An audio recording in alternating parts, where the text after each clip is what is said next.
Well, hello there. Welcome in.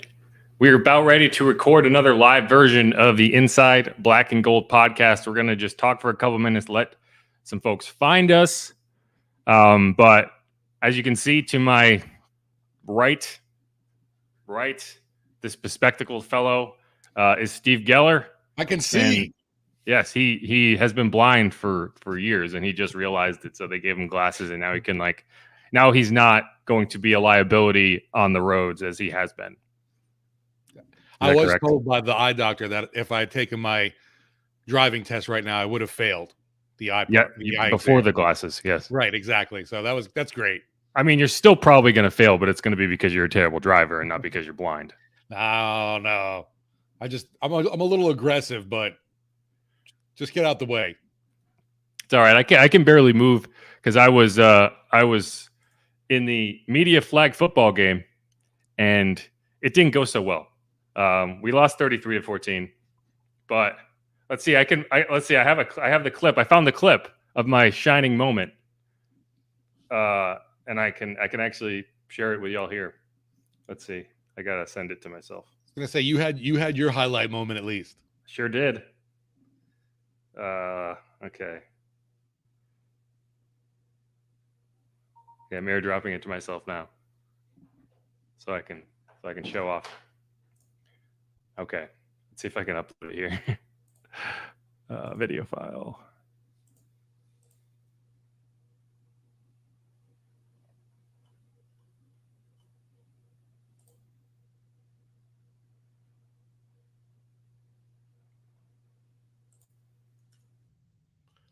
What wasn't fair either, they put all the professional flag football players together on one team instead of dividing them up too for you guys. Oh yeah, it was malarkey. It was stacked. Rigged. We never had a chance. Exactly. We never had a chance. Sean Fazend is basically a professional flag football player. Exactly. Okay, I have to convert it. Let's see if I can convert it quickly. But yeah, so we're gonna talk about Jameis getting back into practice. We're gonna talk about the latest with Mike Thomas, who is dealing with quote unquote a little bit of a hamstring. I don't know what that means. Just a little bit, just a little baby hamstring. Nothing to worry about. But he missed 2 days of practice, that sort of thing. We're gonna get into one player that I think we are not talking about nearly as much as we probably should be. A guy I expect who has a really good chance to make the roster no one's talking about. And then we're going to get into I have some film clips queued up here. Chris Olave's touchdown, what happened there, how it kind of broke down. I had some people coming at me because I applauded his awareness, and they're like, it was a terrible route. And I'm like, well, it kind of was a terrible route, but that's not what I was talking about. So we'll get into that. What was that? You homer. Yes, I am a homer. Some guy complained, and he was like, they'll leave it to a beat reporter, but he spelled it best. And I was like, oh, he thinks I'm the best. I'm the best. Thank you. What a nice guy. He thinks I'm the best. All right, let's see. Did I get it?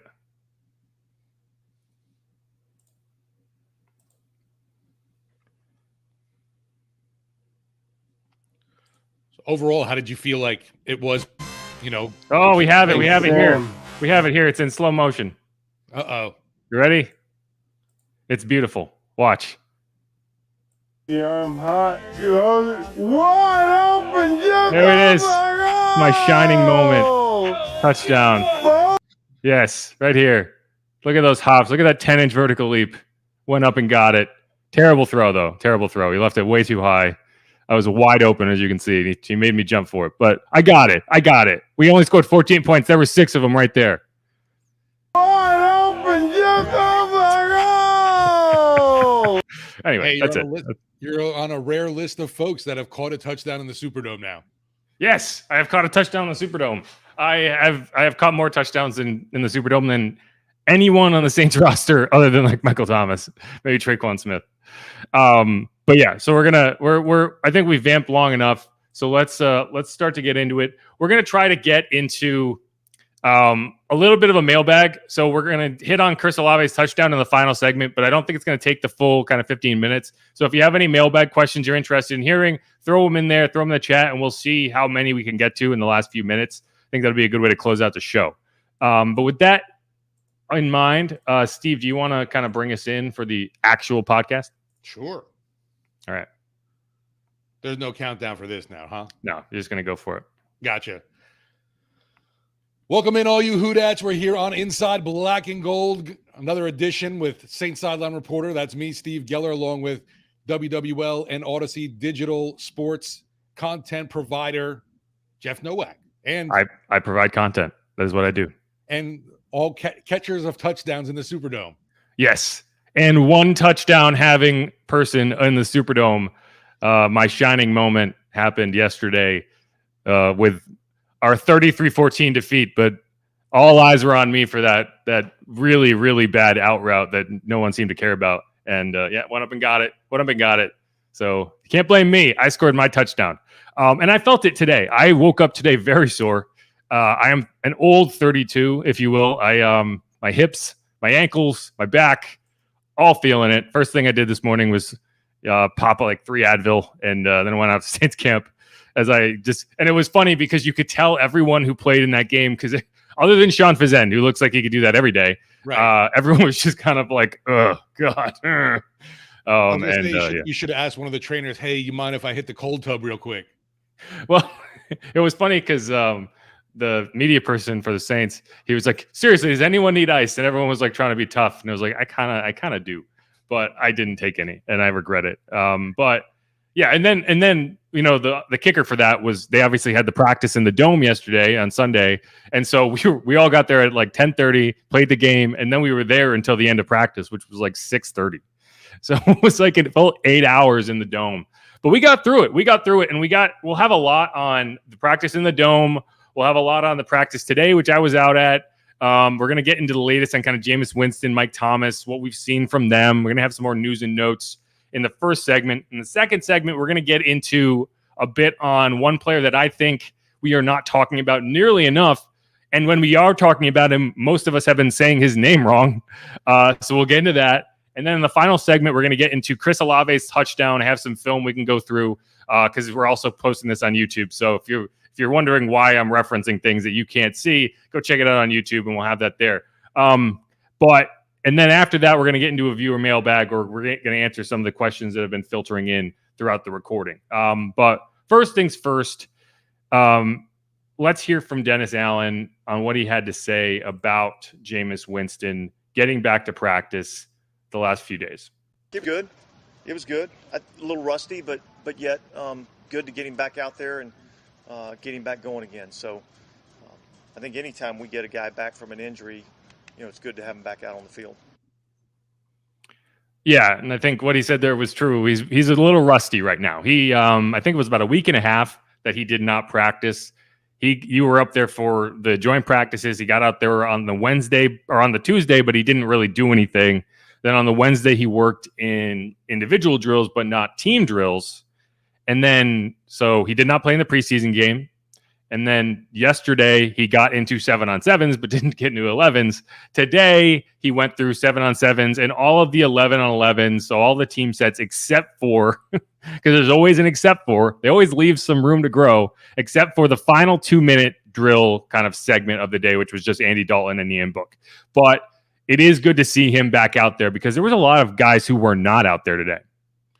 Yeah, with all the players that we've seen, you know, coming back from injuries, the term ramp up has definitely been the buzzword of this camp. And they've been bringing guys along slowly and, you know, easing them back into things. Jameis Winston, you know, to us, at least on the field, he looks like he's moving around fine. There's no limp to that step. There's no any kind of awkwardness to the way he's moving, but the team still has been gradually bringing him back. I thought we would get to see him more, obviously, when we were in Green Bay. That wasn't the case, but it sure is good now this last week heading into the final preseason game, and it's kind of crazy to think that training camp is wrapping up. Yeah, it goes quick once it gets going. And yeah, we only have a few more. I think we have 2 more open practices. Or no, I'm sorry. There's no more open practices to the public. Those are done. The Superdome was the last one. I think from a media perspective, we have, so today's Monday. There's Tuesday, Wednesday, Thursday. I'm sorry, no, Tuesday and Wednesday. Thursday's a walkthrough. And then Friday is the Chargers. And then after that, I think we get into like full regular season mode where we're only going to get like 15 minutes out at every practice to kind of see who's there and who's not. Exactly. So this is the last kind of stretch, and then we get into regular season mode. But it is good to see Jameis out there. I'll tell you what, DA did not sound like he was concerned at all about Jameis not getting any reps in the preseason. So I would not be surprised in the slightest if the first time we see him under center in a real game environment is week 1 in Atlanta, which I think is a mistake. Just because I want to see him get into a bit of a rhythm. Like I think that those first 4 games are so important that I think there is a real possibility that you go out to Atlanta, a game you really should win, and the offense is rusty to the point that you drop what should be a win early in the season, and it could haunt you down the stretch. That's what I'm worried about. And I guess one series in the preseason isn't going to make or break that. Right. But I don't know. I don't like the idea of like keeping the training wheels on all the way through camp and then expecting someone to just flip that switch when the games start for real. No, I totally get that too. And maybe that's why, you know, we're not the football players or the coach, because I feel the same way where I just want to see something. And I know it's just a preseason game. And even if it was just a series, would it really make that much of a difference? But just to see him going through the motions, looking like he's on some kind of rhythm with guys, got a connection, would be nice to see. But apparently, like you said, Dennis Allen's totally confident. And if that is the case, we're seeing Jameis under center with this guys for the first time in live action, and it's week 1 in Atlanta, September 11th. So be it. I guess that, you know, for the preseason finale, then I couldn't even imagine, are we going to see Andy Dalton then either? Is it going to be more of the Ian Book show the entire time? Well, so what Dennis said before and after the game in Green Bay was that he saw the first team offense and defense in so many like highly contested, like high energy reps throughout the week that he didn't feel like he needed to see them in the game. And he wanted to get them a little bit of extra rest. And so that's what happened. And I think that because of that, you will probably see a good number of the first team guys out there for whatever ends up being their run against the Chargers. Now, keep in mind, there were 13 players who did not practice on Monday, and nobody who did not practice on Sunday came back Monday. And so here, I'll just run you down the list of players who were not there because it is a long one. So Taysom Hill. Oh, okay. And again, these are players who did not practice with the rest of the team on Monday. Taysom Hill, Michael Thomas, Kevin White, Pete Werner, PJ Williams, Marshawn Lattimore, Alante Taylor, Chase Hansen, Cesar Ruiz, Taco Charlton, Landon Young, James Hurst, and Adam Troutman. Now, Pete Werner and Alante Taylor did get work in off to the side. We saw them rehabbing, and that's always a good sign because it means they're, 1 or 2 days away from getting back to work with the full team. Pete Werner is a bit more concerning because he's already done this process once and came back and then got hurt again with that groin injury. So, I asked Dennis today kind of, is this the point of the season where you're really just doing maintenance with guys? Like, it's not really about an injury. It's about like, okay, the regular season starts in 2 weeks. Let's get these guys as healthy as possible. And he said yes, to an extent, but these guys are still dealing with stuff. Michael Thomas, as we mentioned, is dealing with a little bit of a hamstring, quote unquote. I do wonder, at what point does it start to be concerning that these guys just can't get out there for practice? And how much of this is the new training staff trying to do things differently? I don't know. Yeah, with Michael Thomas, he was not on the sideline for Friday night's game against Green Bay. So I'm curious if the hamstring started acting up after that Wednesday session or something happened during the Thursday walkthrough in Green Bay there. With Pete Werner, you definitely want to see him in action for the preseason, in my opinion, because he is just a second-year guy. He's not a established veteran yet, and he's expected to be playing alongside Demario Davis, and that's going to be obviously a huge role for him. And without these reps and getting more time on the field with this whole entire defense, just that hurts that chemistry, obviously, on the field with right there.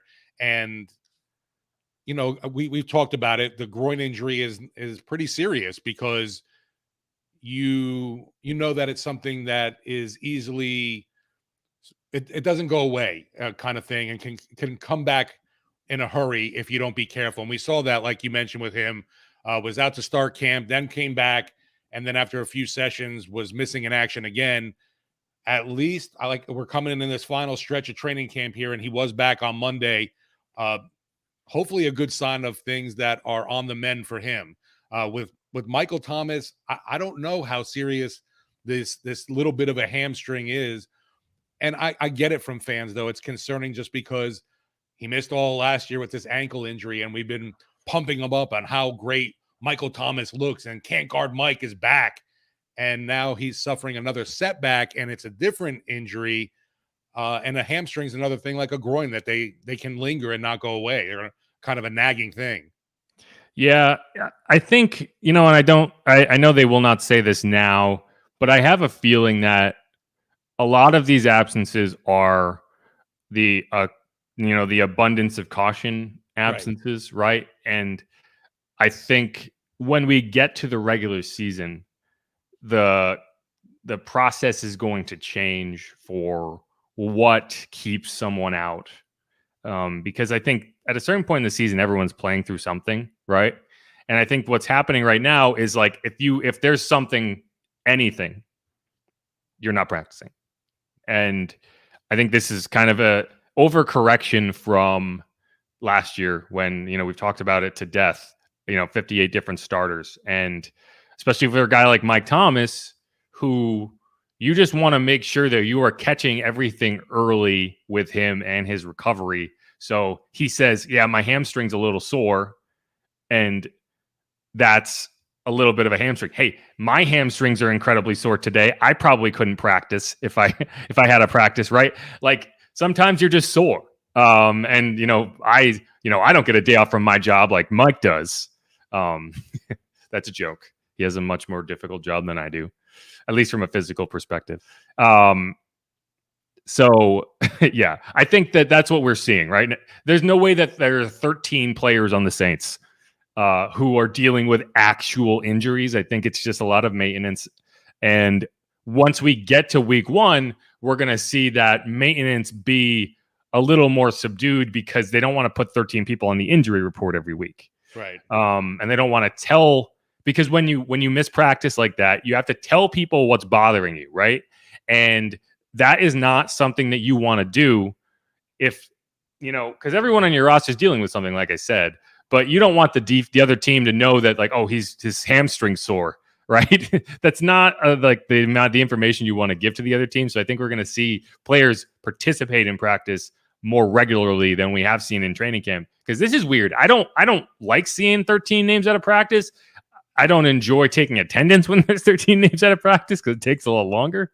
And so, the only names on here that I'm concerned about are Chase Hansen, which we saw leaving the game, and I couldn't tell what the injury or issue was with him when he walked off the field. No, and he's just hurt that's been the story of his career, is he's always hurt. So unfortunately just cannot stay on the field. It's not a great indicator for him that he had that one really good game, and then he got out there for a couple snaps against Green Bay, and he's gone. We haven't seen him since. The other guy I am concerned about is Adam Troutman, because I think he took a shot to the head. Yeah. And he was slow to get up, and then came to the sideline in Green Bay and was there for a little bit, got checked out in the tent, and I could see he walked on his own power to the locker room, but he definitely looked a little woozy. And so you can speculate a concussion there, but I can't, confirm that for sure. But it definitely looked like it was something where he was getting checked out further for that in the locker room. And then with the other tight end situation, I didn't see anything happen with Taysom Hill, so I'm curious what he's dealing with. Is it more of the ribs or something else? Yeah, I think that's good. Another example of like, okay, if this was a real week where you're getting ready for a game, he's probably out there practicing. They're just giving him rest. At least that would be my guess, because he got his first game action. He probably is sore, because you're going to be sore after playing your first game and you haven't played in however long. It's just natural. So I'm not too worried about him. The guy I am a little more concerned about is James Hurst, because as we talked about last week, I don't want to see Trevor Penning starting at left tackle week 1.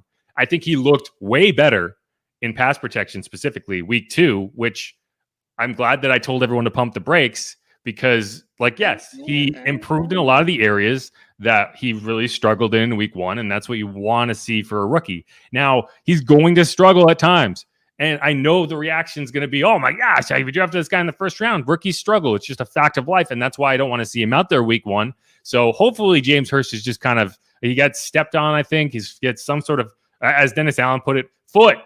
And so hopefully he can get that better, because again, like I said, I don't want Trevor Penning to get thrown into the fire week 1. I really just don't want to see it. You know, maybe even if it's like week 3, week 4, where he can kind of get reps sprinkled in and get that kind of full game action.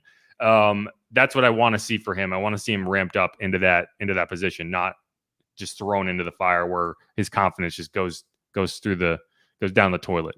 And he mentioned that post game after the Packers of Trevor Penning of being kind of overwhelmed with the atmosphere in the crowd, a lot different than, you know, what he was seeing in college compared to now, even in a preseason game in the NFL. Right, with the arenas half full and no one really caring. Yeah, that week 1 game against Atlanta, you know, that's going to be a shock to the system. You know, and I don't want to see him have to get his NFL debut as the starting left tackle in that environment. Not by a long shot. The good thing is that Atlanta crowd's not too crazy.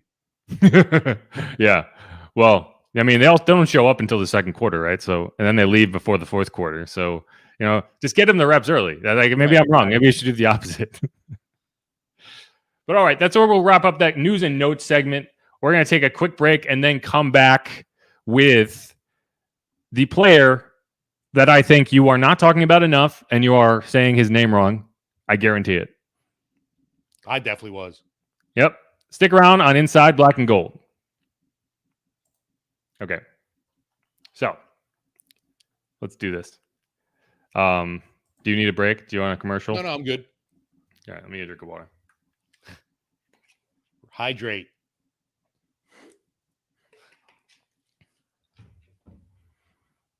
Okay.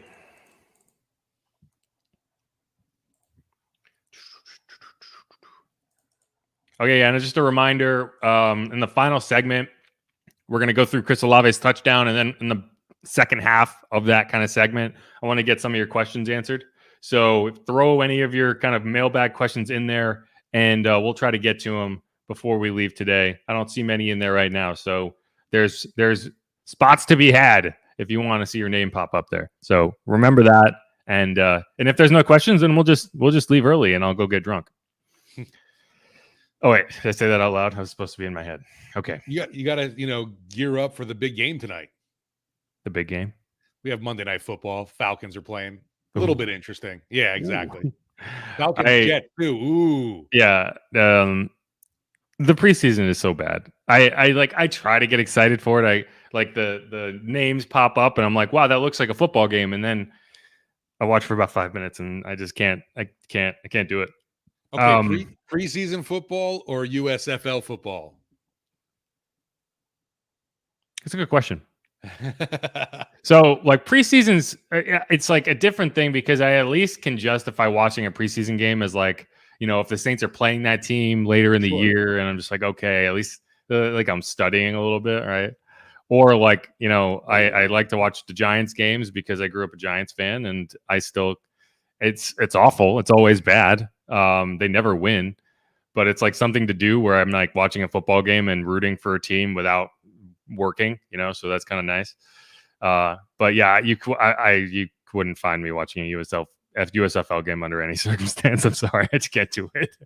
It's a great league. I'm sure they're having a great time over there. Saints signed 4 players out of the USFL, and 2 of them have been cut. But yeah, They need to definitely get back into their home team venues. If they were playing games here, I would watch the games. It'd be different. Right. If they were a home team, I would watch the games. But yeah. So yeah, okay. And someone just posted I do have some stuff on Kirk Merritt that I want to talk about along with, so we'll get into that in the second segment as well. He's not the player that I was teasing. But okay. You ready? Hit it. And we're back here on Inside Black and Gold. Make sure to smash that subscribe button. Give us a rating. Give us a review. Tell your friends. Tell your mom. Tell your dog. We're still trying to grow this thing. And we do want feedback. You know, one of the things that is really difficult about starting a podcast is I don't know what I'm doing wrong or what is annoying to people. I'm just saying things and using my normal cadence and talking. So if there are things that is annoying you, and you want me to change, you need to put that in the review so that I have an idea what it is. Like, I'm not going to tell you have to give me a 5-star review, but if you give me lower than 5 stars, if you give us lower than 5 stars, I'd like to think that you can tell us what it is that made you rate us below 5 stars, because that's how we get better. So thanks everyone that's in here on YouTube. Thanks everyone who listens to the podcast. We're going to keep it going. And in this segment, we are going to talk about the player, like I said, that we are not talking about nearly enough. And when we do talk about him, we are saying his name wrong. And that player is none other than Nephi Sewell. All right. Everyone on the Saints beat, everyone I have heard talk about this guy since he got here has called him Nephi. It is Nephi. I kind of blame the Saints on this one, though, because his name is not on the pronunciation chart. No, and they heard us saying it wrong. They could have easily just texted us and been like, hey, guys, can you talk about this guy and say his name right? But we didn't know until I can't remember who asked the question, but someone asked Eric Wilson, the linebacker, about Nephi, quote unquote Nephi.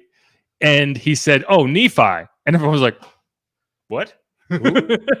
and I guess we've all been saying his name. Every single one of us, every single reporter was saying his name wrong. So anyway. It's Nephi Sewell. After I heard that too, I had to go back and look at post interviews from him in college to see if maybe that Eric Wilson was wrong. No, it is correct. Yeah, I looked up his highlight reel and I was waiting. That's when I'm trying to figure out how to pronounce someone's name that I don't encounter very often. I usually go to their highlight packages and wait for the announcer to say it, because the announcers are usually right. And Nephi, they say it. We just no one ever thought to go check. The only time that I know it annoys you too, Alvin Kamara gets butchered so many times by even announcers or national hosts, and I don't get it at all. Well, that's a good one though, because I use that as kind of like a litmus test for whether I should care about what you're saying or not. Because if you come at me and say Alvin Kamara, then I know that you don't pay that much attention to the Saints, and I don't have to listen to your opinion because it's going to be wrong. And then but a lot of people who do pronounce correctly are wrong too. So it's, there's nothing stopping you from being wrong, but it's Kamara. At least get the guy's name right. Yeah. And I think that being able to pronounce the names correctly is a really good indicator of how much you pay attention. I always felt that way. That's why I went out of my way to ask Alante Taylor how we pronounce his name. And he was like, instead of telling us, he just said, call me Tay. So anyway, there we have it. But okay, let's get back to Nephi. I'm going to say it wrong at least once in this podcast, but I'll try to catch myself. Nephi. Why do I think we're not talking about him enough? Well, the last 2 days, he's been getting first-team reps in all of these drills. And that's significant. That's not something to overlook. He's going out there and lining up next to Demario Davis. You have Marshawn Lattimore and Paulson Adebo out on the outside. You have Tyrann Mathieu and Marcus May behind him, and you have the first-team defensive line. Every other first-team player is out there. And then you're throwing this UDFA from Utah, which the Saints, for whatever reason, love the state of Utah. We've got Taysom Hill, you got Chase Hansen, Daniel Sorensen's also BYU. You got guys from Idaho. You got guys, they just love that part of the country, apparently. But he's up there. He's getting those reps. And that's not just a coincidence. It's because they've seen things throughout these preseason games, and he has played well in the preseason games. He's been getting kind of the later reps, and I would expect to see him get earlier in the rotation against the Chargers. But I think that we're definitely not talking about him enough, because he very well could make this roster at linebacker. Yeah, with the issues, with right now Pete Werner sidelined, the injury again now with Chase Hansen, the rookie's definitely going to be getting more of these looks at that weak side linebacker spot, and he's definitely been capitalizing. Dennis Allen complimented him, saying obviously playing extremely hard, smart, instinctive kind of guy, and he can definitely continue to build on that going forward into this Chargers game Friday night, which is still a job interview for a lot of players on this roster. There's still a few spots up for grabs. There's nothing set in stone there at linebacker. The running back position, another one. Yeah, there are real questions at linebacker behind DeMario, and assuming Pete Werner gets out there, Pete Werner, right? And there's no guarantees for any of these guys behind them, right? Chase Hansen, I think, made a really good statement in the first preseason game, but now he can't get back on the field, and that's been the story of his career. He's always hurt, so you don't know. Like, I think that he probably is up toward the top of the pecking order of who would make it, but if he's not healthy, he's not healthy, right? And then you have Zach Bond, who I'm going to be honest, I don't see very much of a reason to keep him on this roster beyond the fact that you've already committed some money to him because he's a first round or a third round draft pick, and some of that's guaranteed. But I mean, just from a statistical perspective and from the eye test, I have seen nothing from him that makes me feel like he needs to stick around. Yeah, I had, some little inside notes on him personally for the game Green Bay, obviously because he was back home. I figured he'd, be showing out, and it was either the third or fourth quarter, and I'm like, he's got to do something. I want to use this note, obviously, on the hometown guy. And finally there was a play, that happened, and I got to mention something from my notes. But yeah, I mean, he's really been a special teams contributor, and you expect so much more from him. I don't know if he makes this roster, but I would think if he goes unclaimed, he ends up back on the practice squad at the very least. Yeah, I don't know. It's just tough because you're talking about a third round pick. That's an investment, right? Yeah. But if he was not a third round pick, you probably would say, why would we keep him, right? And I saw the snap counts from after the game, and he was on. I think he got like 16 snaps, and it's like I would have believed you if you told me he didn't play at all.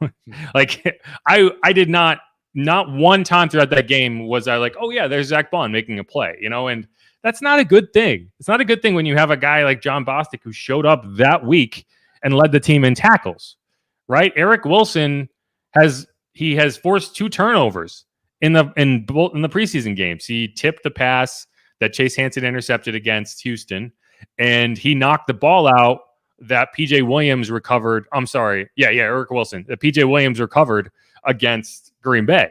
It's like you're trying to make a roster, which that guy's huge, by the way. We interviewed him for the first time today, and he's built. That's a big dude. And yeah, he's got a lion on his shoulder. He and Abram Smith both have the lion tattoos. I was going to ask him, but I ran out of time. Who has the better lion tattoo?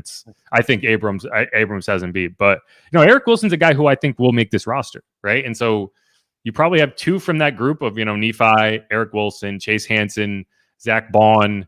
I'm missing one. Bostic, you said him. Yeah, in Bostic. Yeah, that's the other one. And it's just a matter of who puts that foot forward, right? And right now, I think that the team is indicating that Nephi is right there. And yeah, that's a guy. Definitely huge for him. Obviously, it was a little bit of a surprise seeing like yesterday in the Dome was like, oh wow, he's running with the ones right now. And obviously with some of the injuries, that's it's not that big of a jump for him right now. But I'm also curious. We with Caden Ellis as well too. That's another linebacker. Yeah, and I think that he's gotten a lot of praise from Dennis Allen as well. After one of the joint sessions that he really went out of his way to praise his development in this season. No, he's a good player. I like Caden a lot. I just think he has a ceiling in terms of what he can do physically. Where some of these other guys have effort guy for you though. Yeah, and some of these other guys, just from a potential perspective, I think they have a higher ceiling. Speaking of potential, one guy who has seen his role change completely in the last 2 days since the weekend. Kirk Merritt, now running back Kirk Merritt. It was like the Saints just fell in love with the idea of having a running back where a number in the 80s, and they were like, we don't have one anymore, so we're going to switch Kirk Merritt over to the running back room, and that's what they did. They waived Devine Ezigbo, which I think in part was so that he could latch on with somebody else, which I think you told me he did. Yeah, with the Denver Broncos, so good for him. And that's good. I think Devine is a solid player. He should be on an NFL roster, a team that isn't, that has some more availability on that.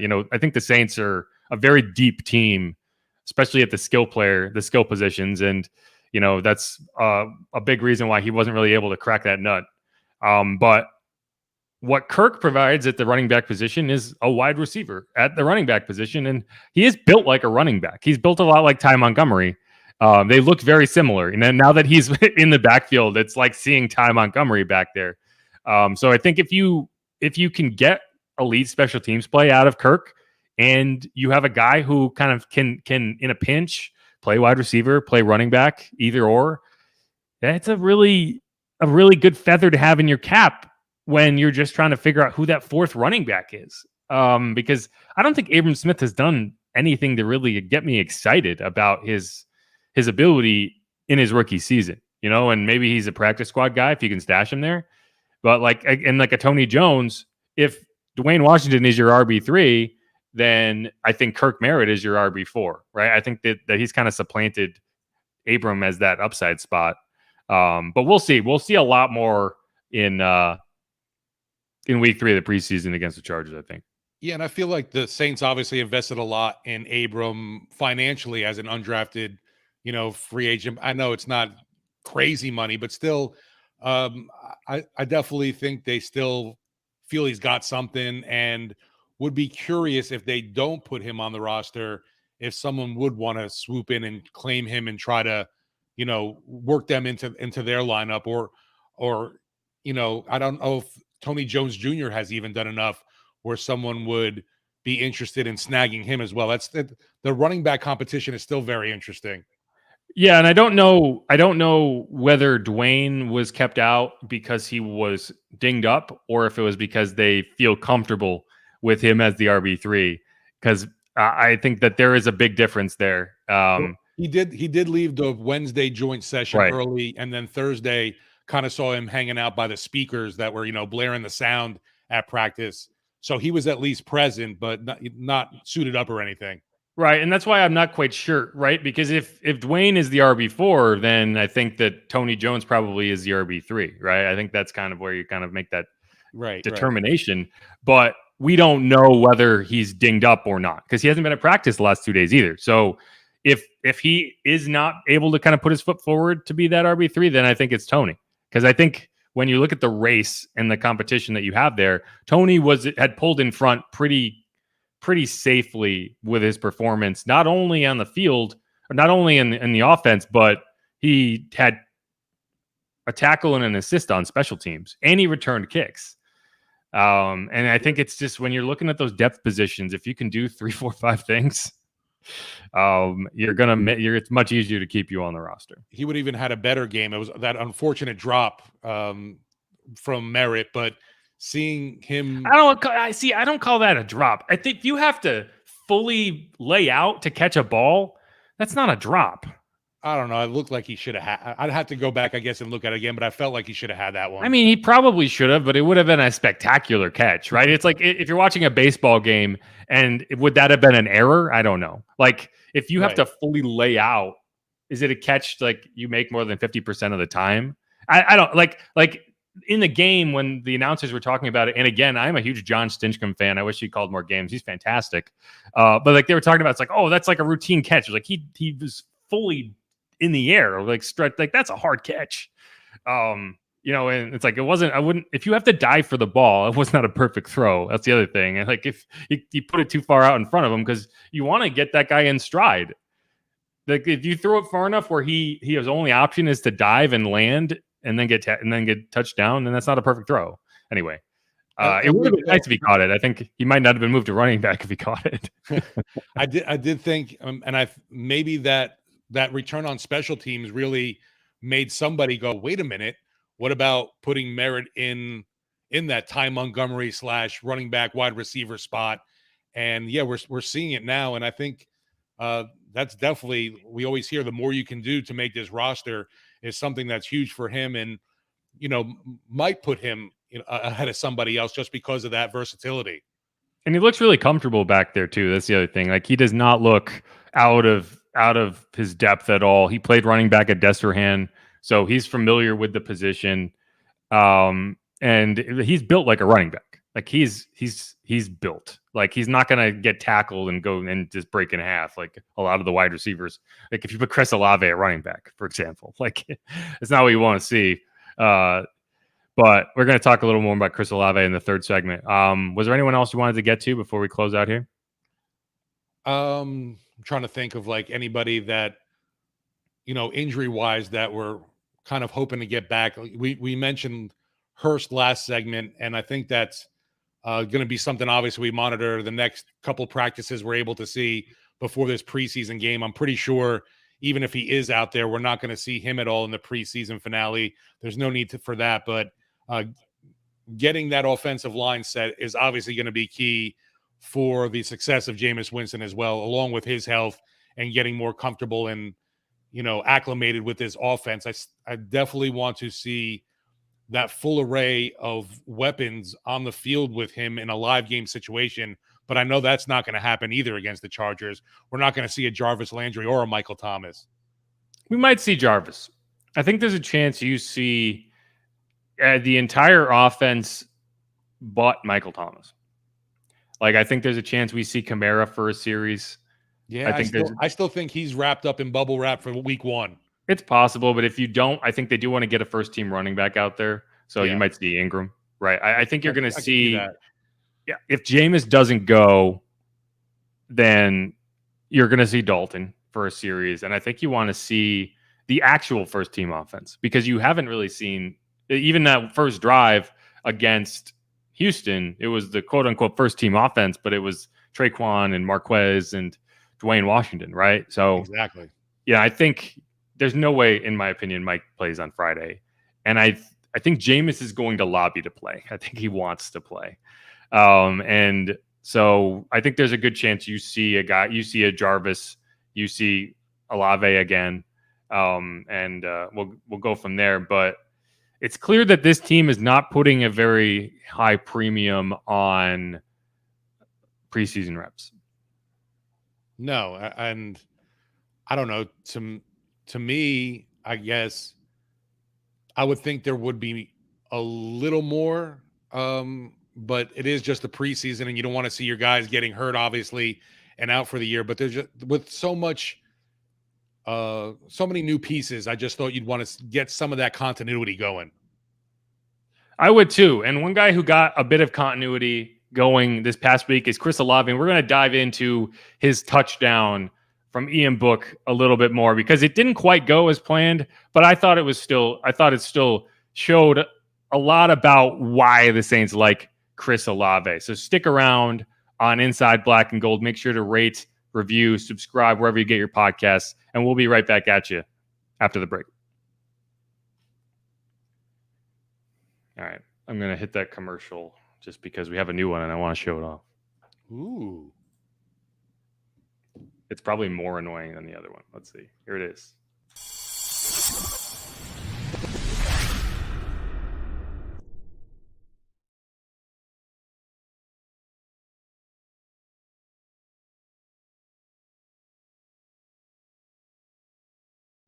That was fun, wasn't it?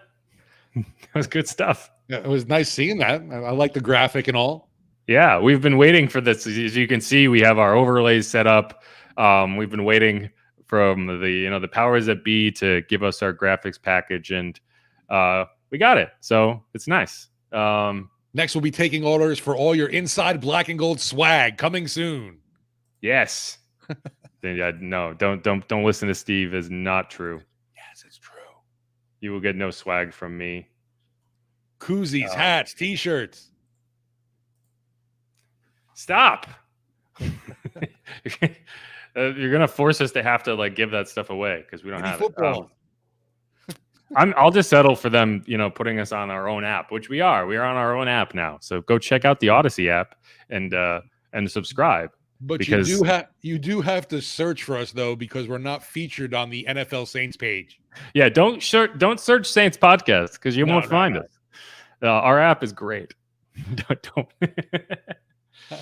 don't. Anyway, so yeah, we're gonna get into Chris Olave here, and I have some film that I annotated today. So, yeah, it's gonna be nice. It's gonna be nice. And so, Steve, do you want to bring us in? Thanks for listening to Inside Black and Gold. Steve Geller along with Jeff Nowak. Now we're going to be breaking down a little bit about one of the Saints rookies, the 11th overall pick in this NFL draft, Chris Olave, who has really started to come alive. We saw Olave, yeah. We saw him have a good showing in Green Bay, translated into the game as well on that touchdown pass. And I know you have, like you said, some film footage of him to go over. Really excited just for the fact that he looks the part of that number 11 overall pick. I know a lot of folks were worried that the Saints, quote unquote, gave up a lot to move up and get him, but they saw a need. They liked what they saw in the player, obviously, and went out and were aggressive and got him, and you can't fault the team for that at all. Yeah, so first, let's hear from Chris himself on what happened on this play, and then we'll kind of go through it. It was a play we called. We kind of got a different coverage. I've never seen that before, but I just try to get to my space. I have a time clock in my head, so I just try to get to my space before that time runs out. I got there and looked through a great ball. It was a great offensive call at the end of the day. Yeah, and so here you have it. That's the play itself, and I'll pause it here. And again, if you're listening to the podcast, there's a YouTube version of this where we're going through the play, but I'll spell it out as well. So what you have is Chris Olave and Marquez Callaway. Olave's in the slot. Marquez Callaway is out wide. And what you're trying to do here is you're trying to set up kind of a natural pick where Olave is coming out of the slot and he's kind of pivoting inside. And he's going to bluff the slant and then work up the seam over the numbers into that kind of corner where he ends up on the double move. But what happens is, and as you can see on the video and as you saw on that play, Marquez is coming up and then going to the post, which is going to drag that safety and his defender inside, which is supposed to, what you're trying to do is create kind of a window where Olave can just kind of sit and catch the ball where he did. But this is kind of a weird coverage. It's a cover 2, but it's a very exotic looking zone for the red zone. And what ends up happening is the defense kind of forces Olave inside farther than he wants to go.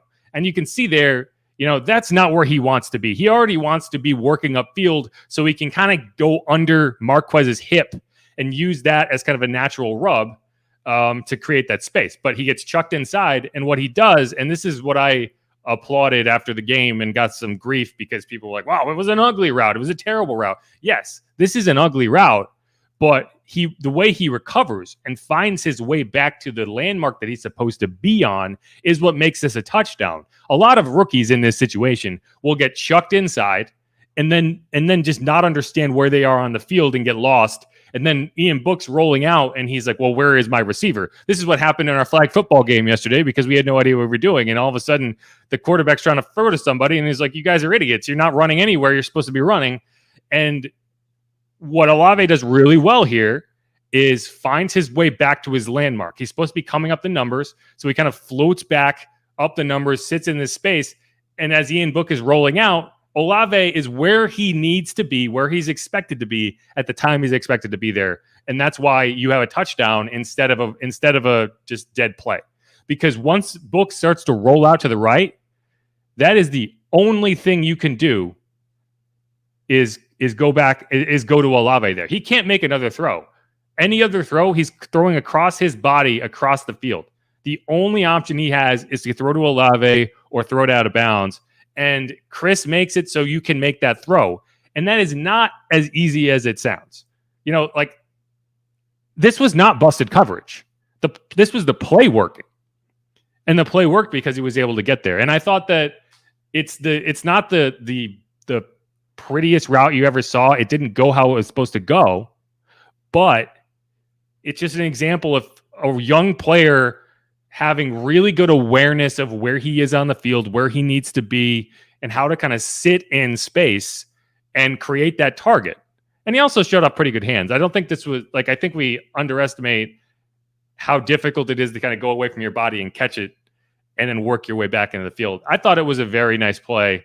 And I think Ian Book thought so as well. What did you think, Steve? Well, I love the breakdown here with the film. We're looking like top notch, and your breakdown was awesome.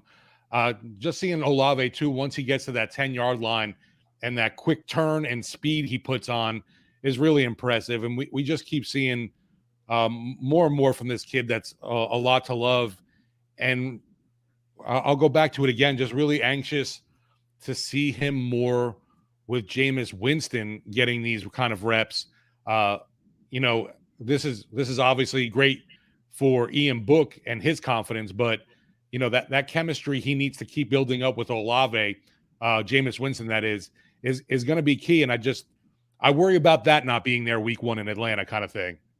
Yeah, that's kind of what we got into earlier, which is how if this offense comes out and looks really rusty and you drop a game because of that, I think you're going to start to question some of the decisions to not get people reps in the preseason. But just to drive home the point is here is what Ian Book had to say about this play.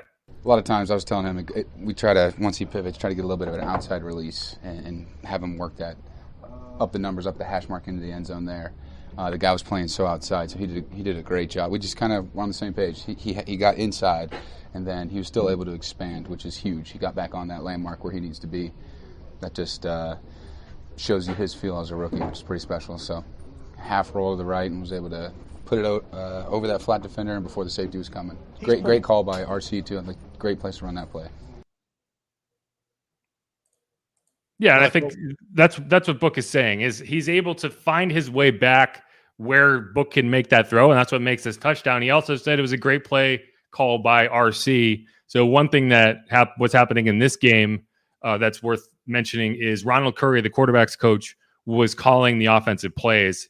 And in the past, it had been Pete Carmichael calling the offensive plays in the preseason. And then obviously Sean Payton takes over for the regular season in the past. Now, Pete Carmichael is the full-time play caller, so they want to find someone else who can be kind of a backup play caller in case, like we saw with Sean Payton when he got his knee or he broke his leg or whatever it was when Jimmy Graham kind of rolled into him and he needed Pete Carmichael to call plays. Last year with COVID, Sean was out. All of a sudden, Pete had to call plays. Well, you feel much better in those situations if you know this guy has already done it. So it looks like Ronald Curry, the quarterback's coach, will be kind of the emergency play caller if they end up in that situation again. Yeah, I thought that was very interesting. Dennis Allen, asked about that after the game, and just goes to show you this team obviously always thinking about every scenario, a la Sean Payton kind of thing, trying to plan for everything. Very smart and, really encouraging. Yeah, you want to give some other guys on this roster a chance, an opportunity, and even in the coaching staff. And like you mentioned, hopefully we don't have to deal with the dreaded COVID situation again this season. But in case of emergency, the Saints will now have someone going, we saw you got a chance in the preseason and time to step up now in the regular season if need be. And you can go to Ronald Curry in that and not have to worry about him maybe overthinking it too much, not having any experience doing it. Yeah, I also think Ronald Curry is going to be a head coach someday. And so, the stepping stone is offense coordinator and then head coach probably for him. So it's good to see him getting those opportunities. Okay, and so as we mentioned, for the rest of the show, we'll kind of do a quick mailbag. So if you have any questions, comments, make sure to throw them in the chat, and we'll try to get to as many as we can. Let's see. I had one up here. I don't think this is the real Traquan Smith. It's not even a question. He just says Saints fans always got to complain about everything. If this was the real Traquan Smith, he'd have a good point. But no, I mean, I just thought that was funny because someone someone had the time to go and just create this account as Traquan Smith, and good for them, I guess. We're gonna have to tell Traquan now he's gonna have to create the real Traquan Smith account On YouTube specifically. Right, exactly. But you know Um, what? With fan bases, though, I mean, I'm sure it's like this in every single market where people blow things way out of proportion. Obviously, that's part of being a fan, is being a fanatic. Yeah, I mean, it's part of it. It's part of the deal, right? It's like you want to get you want to be emotional, and that's why, like, I think I am able to, I think that I'm in a good position where I can be analytical as opposed to fanatical, because I didn't grow up as a fan of the Saints, so it makes it That's how I easier for look me at to it, too. separate. And I know Yeah, I and laugh when people always call me a homer if I say something good about the Saints. I'm like, right. I'm not from here. I grew up in New Jersey, and I'm an Eagles fan. Yeah, like that's why, like I watch the Giants to get like emotional and crazy, and I go to Saints practice so I can tell you it's like this guy looked good, he looked bad. This is the deal. Anyway, Right, and that it is what it is. I have no emotional ties, right? okay, and this is a he's a real Traquan. We'll talk to you tomorrow at practice about Yeah, it then. yeah, well, yeah. If you are the real Traquan, come up and give me a signal. Anyway, yeah. And it was funny. We saw Traquan before, like walking up before practice, and he was like in his pajamas. And then he was there at practice like 15 minutes later. He's a quick change. This isn't really a question either. Chris Sanders, he says it's ATL, and I think you're saying like it's Atlanta. We don't have to worry about Atlanta, but that's always the case, right? We're never supposed to have to worry about Atlanta, at least not the last few years, and that's doesn't seem to work out at least once a season, right? I think in 2020 they did sweep Atlanta, but 2019 you had that really, really kind of puzzling loss at home against an Atlanta team that I think was either 0-7 or 1-6 at the time. Last year, you obviously lost to Atlanta at home again on that kind of last second play to Cordero Patterson. And that was the first game without Jameis. So, you can obviously explain it away, but it's a division game. You can't go in there rusty and not ready to compete and expect to win that game. They have professionals on that team too. And that's why when I'm concerned, it's more about you can't give up that game, right? Because it is Atlanta and you need to win those games because you're going to have a really difficult middle of the season. And you need to make sure you get all of those easy wins so that you're not, behind the 8 ball as you go. I will say it's a little more at ease as a Saints fan, I think, seeing that they now have Marcus Mariota as quarterback instead of Matt Ryan. And as much grief as Matt Ryan gets from the Who Dat Nation and the abuse that he took from Cam Jordan, obviously, over the years, I still think he's a pretty decent quarterback and expect him to do pretty good in Indianapolis, actually. Yeah. And, I'm happy for him. He got out of the dumpster fire while he still had an arm left on his body. So it's too bad the Saints don't play the Colts so Cam could get after him again, though. Yeah, maybe Cam can get another sack on him before he retires. Okay, let's go up. So we have a question from Rachel Cusimano. Who is going to be that third running back, and what is your win-loss predictions for this year? Now, if you asked me after week 1 of the preseason, I would have said Dwayne Washington. And I still think it's probably going to be Dwayne Washington, but I don't know what he's dealing with right now. He didn't play in the second preseason game. He hasn't been out at practice the last 2 days. So that might be sorting itself out in the negative way for him in terms of he's going to be on the roster as a special teams contributor, assuming he is healthy. And if he's missing these reps now, it's going to be more difficult for him to establish himself in that role. And if he is not the RB3, then I think it's Tony Jones. What would you say? Yeah, I'd agree with you there about Tony Jones Jr., just because that crack in the door opened up a little more now with Dwayne Washington dealing with injuries. Still have not seen enough. We mentioned it about Abram Smith, and I don't think that unless he totally goes beast mode against the Chargers, can overtake either Jones or Washington in this last week or the preseason contest. It would be either one of those two between Jones Jr. or Washington to be the RB3 behind Kamara and Ingram. And both of them have experience, obviously, on this roster with the playbook some.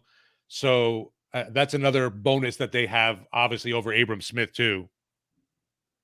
Yeah. And, I think you talked about Tony there. The other guy I think who might be gaining an edge on Abram is Kirk Merritt, as we talked about. I think that's just very interesting for sure. the ability to just be an option at wide receiver if you're needed there. I think this Saints team has shown time and time again that they very much value positional flexibility, right? I mean, I've run out of ways to say it, but there's so many players on this roster that play multiple positions or can play multiple positions, and that's one of the reasons that they are kept around. PJ Williams, Cesar Ruiz probably doesn't get drafted unless he also can play center, and I think they've learned that they need to make sure he focuses on guard. And I don't think they want him to play center, and that's why you brought in Nick Martin. But I think that was a big part of that pick, because I think at the time they were thinking, well, we can play him at guard and then not have to carry a backup center on the roster. And I don't think that's worked out just because he's struggled so much at guard. But I think if you're looking for a reason to keep Kirk on the roster, I think you've found it. Yeah, and I think that's obviously great for a local guy. I know folks are pulling for him as well. As for our win-loss predictions for the season, I went 10-7 with the team. I think they've got a tough stretch with not only the teams that they have to play, but just an unforgivable schedule in terms of such a late bye week. It's brutal to me that you have to wait so long, and I'm surprised. And they didn't get the bye week after London, but found out that was by team's choice. Yeah, well, they had a really early bye last year, and I think that they didn't like that. Because I think that having a bye later in the year when you really need it is far more helpful than a bye in week 5, because then that means you play the final 12 weeks of the season or whatever, and then go into the playoffs without any rest, assuming you don't get a bye. There's only one bye in the playoffs now. So, I think that they think that matchup with Seattle is winnable enough that they can do it with jet lag. And I agree. But you have to do it. Just like in Atlanta, week 1, where you should be the favorite and you should go in there and win. You have to do it. And you just have to make sure you put the right foot forward. I went through the schedule when it came out, and I did kind of a game-by-game prediction. And I put them at 11-6 because I feel confident about this defense's ability to win games. I really do. And I think that if you can get out to a hot start, find a way to win, go 500 in the middle of the season, right? If you can go 4-1 and then go, 3-3, you're sitting at 7-4, right? And then you have a really, the schedule is not front loaded or back loaded. It's all in the middle. You have really winnable games at the top of your schedule, and you have really winnable games at the bottom of your schedule. And so if you can go 4-1, 3-3, and then 4-1, you're right there. So I don't think that math adds up, but 3-4 then we'll call it, and that will get you to 11-6. And I still think that's doable. And I think that the real question is, does that win you the division? Right. And I think it'll depend on what happens in the tiebreakers. It'll depend on what happens with Tom Brady, because I'm still not convinced he's going to be the quarterback for the Bucs this season. I don't know what he's doing. I've never seen a quarterback just disappear during training camp before and still have confidence about the team that he's on. But the Bucs are trying real hard to convince you they're not worried about this. Yeah, besides the quote unquote personal situation that he had an excused absence for that was pre-planned, that's all weird to me. But the fact that also that Buccaneers offensive line keeps taking shots, and I know they lost another guy to injury. And I wonder if Tommy Boy's starting to think, oh man, I don't have my protection. I don't have my security blanket and Gronk anymore. What did I do deciding to come back for this season after I had initially decided to step away? And we hear that one a lot too. It's like, well, if you're thinking about retiring, you've already left the game. And it just seems like the Saints are definitely set up to take this division. It's wide open for him, especially if Tom doesn't play. But even if he does, I don't think that offense is where it needs to be confident in it. anytime you win a Super Bowl, you start to have the exodus of players. You start to get players signed off. You start to lose assistant coaches. And yeah, I mean, I don't feel like the Bucs are a juggernaut by any stretch. There's Jerry giving us 5 stars. Thanks, Jerry. Appreciate that. We have a couple more here. This one isn't really a question, but Kyle Brister pointed it out. Yes, Nephi Sewell. I almost said Nephi. Nephi Sewell is the brother of Penei Sewell. Yep, he is. I think Penei went to Oregon. He's an offensive lineman. Correct. And he was one of the top draft picks last year, 2 years ago. He was a first round pick. Yes, they are brothers. Yeah, remember, like, everybody was debating were the Bengals going to take Penei Sewell or Jamar Chase, and it was like, well, yes. I think Joe Burrow wants his guy, and luckily for them, they did go that direction. Although I'm sure Joe's wishing he had some more protection as well. Yeah, well, that's something the Bengals should probably figure out before their franchise quarterback dies and behind the line. Here's one other one that kind of caught me. So this is funny because we just got a question that kind of completely misses it. So Daniel Blount says the drop off from the first to second and third string DB is ridiculous. Now, I think you're talking about cornerbacks here, and I'm not sure what you've been watching, but I mean, to be fair, yes, there is a drop off from Marshawn Lattimore to Paulson Adebo, but there's going to be a drop off from Marshawn Lattimore to just about anyone who's not the top cornerback on a team. It's like if you're talking about Marshawn Lattimore and Jalen Ramsey, they're right there. So I don't know about that. But the funny thing is, so that's what Daniel says. And then Chris Sanders just now, do you think this year's DBs are the best in Saints history? And I'm not trying to give Daniel a hard time. I appreciate you being in here listening. I think when you watch these guys play, you're going to change your opinion of just how good this group is top to bottom, because the only question I have is Delonte Taylor, because he's been hurt and we haven't really seen him. But I don't know if you're going to find a cornerback group that from that 1, 2, 3 is better than what the Saints have right now. Bradley Roby, they traded for him because they thought they were going to need him as the starter. But Paulson Adebo, as a 3rd round pick, has played so well that he's probably not going to be able to get on the field outside of like rotational reps. And like if the guy is hurt and you come in. And so you have a starter waiting to come in as a sub, and that's not normal. You have Alontae Taylor, who is a 2nd round pick and looks really good. Hopefully he can get whatever is bugging him sorted out. But he's your 4th string cornerback, 2nd round pick, who's going to be a star on special teams. And then we're not even talking about CJ in the slot, who had an incredible. We didn't talk about this. Jameis got back into team drills today, and he was not greeted with much respect from CJ.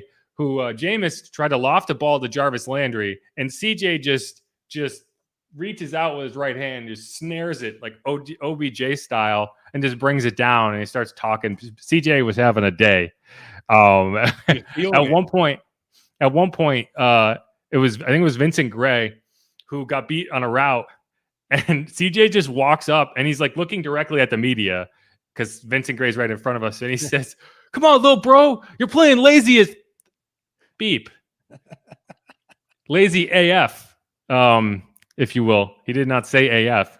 It was just funny because he's just like, that's who CJ is. CJ's not going to let you. He's not going to let you lose any reps because he's not playing hard, and he's not going to let you lose any reps because you're not playing hard enough.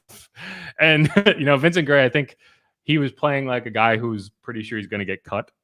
He got an assistant coach got after him at one point during the practice too. He's had a rough camp. But yeah, CJ is just there as a slot corner. So we're talking Marshawn, Paulson, backed up by Roby. Alontae Taylor is just finding his way, and then CJ in the slot with PJ Williams, who you're talking about a 7-year veteran who can do what you need him to do. That's not terrible depth either. So. Right. So when we're talking about PJ Williams as your 5th or 6th option as a cornerback, yeah, that's not bad at all to me. You're not going who? Right. I think from the secondary perspective, then you have Tyrann Mathieu, who whether you think he's the top safety in the NFL right now, he definitely has a case for it. And then Marcus May, who I still don't know what to expect out of Marcus May, but I know he's not going to be terrible. And I think it's more of a question of their consistency and communication and ability to play off each other than the talent level. May did have a nice pick of Aaron Rodgers in Green Bay in those joint practices, which was cool.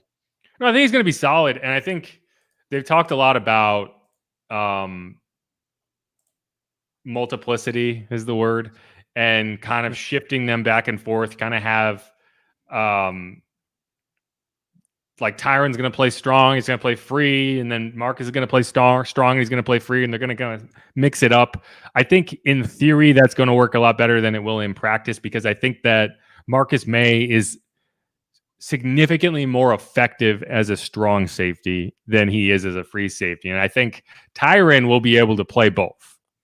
But I think if you try to throw Marcus at free too much, you're going to get burned deep. And I'd rather not see that more than you have to. But I do think the ability to do it will be able to catch some teams off guard. So, you kind of got to take it for what it is. But yeah, I don't share Daniel's concern about the defensive backs. If we're talking linebackers, that's another story. Yeah, and just to throw in too with the safeties and free safety especially too, Justin Evans has been a guy that's been impressive all camp, and he's one like a kind of like a Chase Hansen. You're just hoping can stay healthy, and he has. Justin, there's not a ton of roster spots to be had at the safety position, but I really do think he's earned one. I hope they can keep him around because that dude hits. And you need certain things out of these depth safeties. You need him to play special teams, and you need him to come up and make tackles in space. And that is not something I am concerned about with Justin. We've seen him make interceptions. We've seen him lay the wood on people, and I really do think that he is a guy who should make this roster. Yeah, and we were talking about with depth at safety. I'm not sure if a veteran like Daniel Sorensen has a spot or not because of how deep they are in the secondary. Yeah, I think they signed Daniel Sorensen thinking that they were going to need an extra safety, and then they signed Tyron. Like, well, okay, right. But he's going to be a special teamer if he makes this roster, and so it's on the other guys to make sure that they have shown enough on special teams that you don't need to keep a guy specifically for special teams, because you already have one safety in JT Gray who was kept around specifically for special teams, and you don't want to have to do that with too many players. Yeah. Here's one more. This again isn't really a question, but I think this is a good one to hit on before we get going here. And they want to see if this is Bayou Flats. They want to see if Merritt has a high ceiling and advance to help, quote unquote, next season when Alvin is probably out for a few games. And I think when we're talking about this running back competition, so much of it is just trying to find enough bodies so that if and when Alvin gets suspended, you are not just completely trying to rely on a 32 and then maybe next year 33-year-old Mark Ingram to try to replace him. And so, yeah, I think you're, I don't know if it's necessarily, spot on with Kirk being that guy, but I think when you have all of these running backs in and you're really trying to see what you have out of them, a guy like Abram Smith, a guy like Tony Jones, and yeah, Kirk Merritt, I think that is a big part of it, where you do need to have that depth for when he's not there. Yeah, whether it's draft or free agency next year, I definitely would expect the Saints to hit the running back spot a little harder, just because, yeah, there might be questions with Kamara and a possible suspension. Who knows what Ingram's going to look like another year older. We'll see what he can do this year. Has looked kind of, rejuvenated from last season a bit. Haven't seen him much, though, in any kind of game action. No game action, honestly. And then, yeah, you're going to have questions with a bunch of the other guys on what exactly they can do. But I would think next year, like I said, free agency or even the draft, the Saints are going to be heavy in the market for running back. Yes, I agree. They might finally draft a running back. They haven't drafted one since Kamara in 2017, which is crazy. But, yeah, I mean, it's just not a position they feel like they have to draft. But when you look at the current room and you see that the two running backs that you're trusting to lead this backfield are two of the ones you drafted when you never draft the position, I think it's an indicator that you should start drafting the position because you are only relying on the players you drafted anyway. Yeah, and that was the problem that folks had with the wide receiving group the last few years, and we saw it really come back to bite them last season. Yeah, hold on. We got a question here. Did Merritt play running back and wide receiver in college? This is from 504 Co. And I definitely know he played wide receiver in college. I don't think he touched the ball at running back, maybe like on a few plays kind of thing, but was really more of a running back in his Destrehan days. Look up the college stats because I don't really have them. How many carries? No, I mean, he didn't really. He had 19 carries his entire. I mean, he had 12 carries his final season, which that's a good number for a wide receiver. It means he was being used in running sets. But he didn't play running back. He was a wide receiver at Arkansas State. He had 19 carries. I'm sorry. No. I'm sorry. He didn't have 12 attempts in his I was looking at the wrong line. He had 10 attempts his entire career in college. So that's between Oregon and Arkansas State. And that was for 55 yards total. So no, he didn't really get much work at running back at all. But he did play in high school. And like I've said several times, he was built like a running back. So I'm not concerned about his ability to take I'm smiling because Traquan's back. Yes. Traquan Smith, the official Traquan Smith, according to this Traquan Smith, he says, y'all ready for me to take Thomas's spot? I thought you were supposed to do that last year, Trey. What happened? What happened, Trey? Burn. I'm waiting.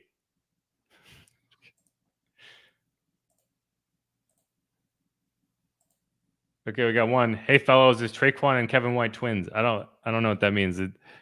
They don't look anything alike. I guess maybe their disappointment at wide receiver because they're constantly disappointing.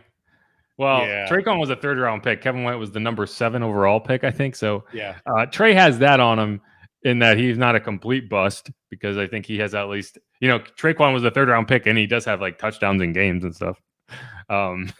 What's amazing though with Kevin White, that talent though, still that promise of showing something still has kept him around in the NFL. I don't have anything to say. I just like I don't dislike Kevin White. I don't dislike Ian Book. And I've kind of gotten to the point in the offseason where I feel like I have said everything I have to say. And anything else is just me piling on a guy who's probably not going to make the roster. So I'm going to refrain. I'm going to hold back for once in my life. You know how I feel. Talk about how Kevin White drops everything that gets thrown his way. Yeah, and then he had an opportunity even on special teams and couldn't complete the play, even though he was able to get down the field in a hurry. He got there so fast, and then he missed. Yeah, so it's like,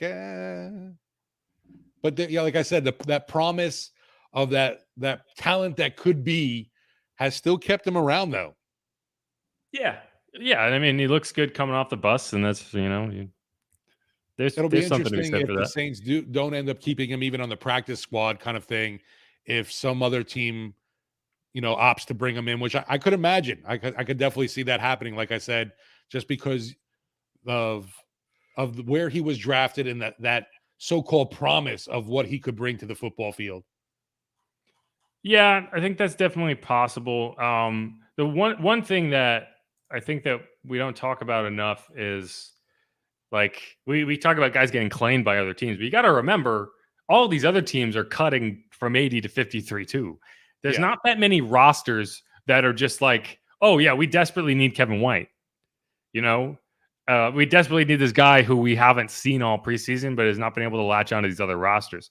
So it's a lot rarer than you'd think for a guy to be cut and then added to the 53, because this is a player who didn't catch on there. And now you have to keep him. If you claim a guy off waivers, you have to keep him for at least 3 weeks. And this is a guy who couldn't make the roster on the team he was on. And now some other team is like, yeah, our roster is that weak that we're just going to add this guy sight unseen because he's better than anyone we had. So like that's a lot more uncommon than you see all the time. And it's usually running backs. Because there's just not that many running backs out there, and someone who has NFL experience like a Zigbo got claimed today. But even this one, it's pre-53. I would be surprised if he still made the 53 with the Broncos, but we'll see. But I think that the Saints, if they want to keep a guy around them for the practice squad, a guy like a Lucas Kroll, a Dejon Dixon, a Kirk Merritt, I think you're going to be able to do it. Yeah, I'm curious of how much interest there would be in like a Merritt or a Dejon Dixon.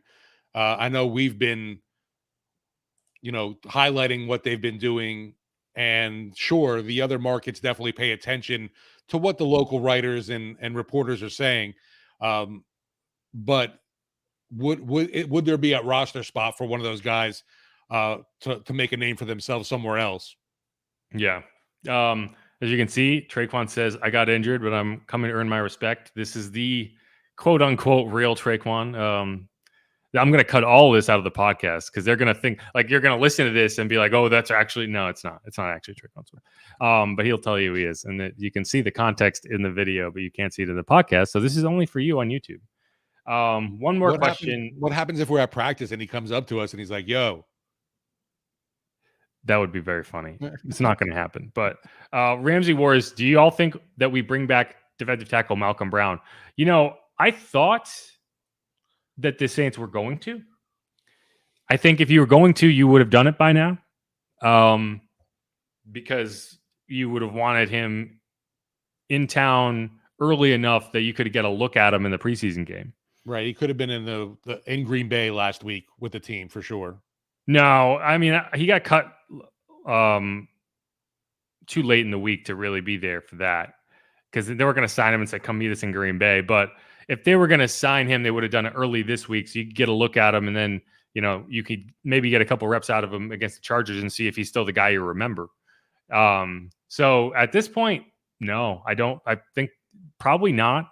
But he's on the table. The question is, does he still have kind of the ability that we remember? I think that Malcolm Roach, while he had one of the worst roughing the passer penalties I've ever seen, really responded well to that in that game, and he has looked really good in practice. And I think at this point, he's probably the starter next to David Onyemata on the defensive line.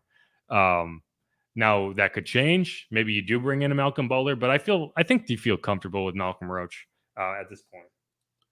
Yeah, and I will say a little disappointing, I guess. He was just a 6th-round pick, but we really haven't talked about Jordan Jackson much at all during this training camp.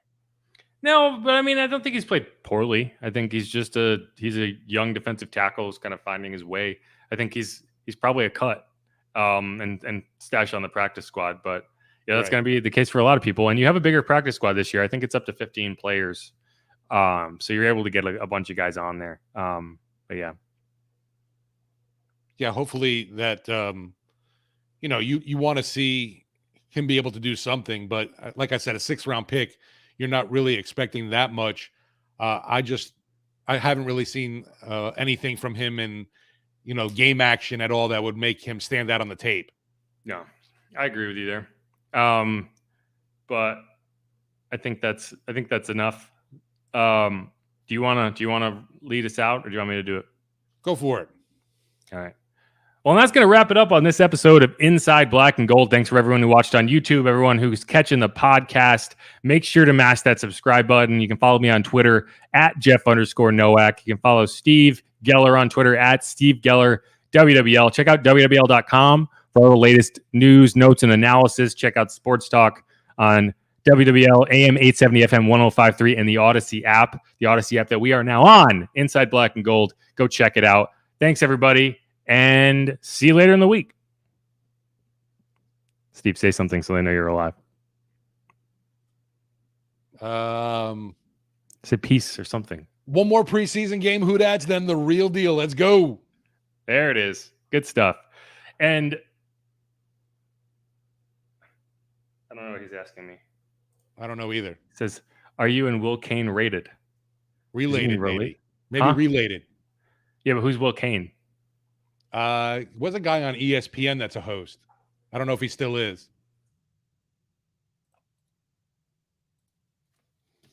Oh, no, I don't think so. I don't think we're related. But yeah, glad I could answer your question. But yeah, again, thanks everyone who watched on YouTube. This has been great. I always enjoy doing it. We had to skip the last one because Steve was out in Green Bay and we couldn't find a good time to kind of settle in and do a live version. And so that's why if you don't want to miss an episode, you should go subscribe on your wherever you get your podcast. We have 81 people in here. So I do want to say, we are trying to get our listing up into the search results for the Saints podcast. So if anyone can go in there and give us a rating and a review, even if you would rather watch it on here, I really do appreciate it because all of those kind of help us in the algorithm so we show up. It's really hard to kind of crack into those listings. So y'all can help us out by doing that. And as always, I appreciate everyone in here. There's a lot of very YouTube specific stuff that will not get in the podcast. So I think we were trying to give you some extra value here, like the Chris Olave breakdown that it's going to sound really weird on the podcast version, but we did it for you. Exclusive so thanks everybody. YouTube content. Yes. YouTube exclusive. But all right, y'all. Thanks. And we'll, like I said, we'll be talking to you later in the week.